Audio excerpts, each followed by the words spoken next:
লিচি খাবো না, কিন্তু লিচি ড্রিঙ্ক খেতেই হবে। সবার প্রথমে আমি লিচুগুলোকে গাছ থেকে ছিঁড়ে নিলাম।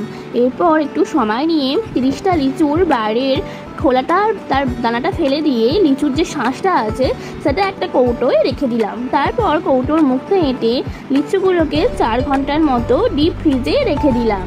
এরপর ডিপ ফ্রিজ থেকে লিচুগুলোকে বার করে একটা মিক্সিং বোলে দিয়ে দিলাম, আর দিলাম কয়েকটা আইস কিউব। তারপর একটু ঠান্ডা জল দিয়ে একটা পেস্ট বানিয়ে নিলাম। এরপর যে ড্রিঙ্কটা তৈরি হলো তাতে একটু চিনি দিলাম। লিচি ড্রিঙ্কে কিন্তু খুব একটা বেশি চিনি দেওয়া দরকার নেই। দিয়ে আবার একবার মিক্সিটাকে একটু ঘুরিয়ে নিলাম। এবার একটি বোলে একটা ছাঁকনি বসিয়ে তাতে মিক্সি থেকে একটু একটু করে জুসটা নিয়ে ছেঁকে নিলাম।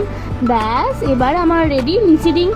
এবার আমি এক একটা গ্লাসে ঢালবো আর খাবো। আপনারাও এই গরমে বানিয়ে নিন, খুব ভালো লাগবে। ভিডিওটা যদি ভালো লেগে থাকে সাবস্ক্রাইব করে পাশে থাকবেন।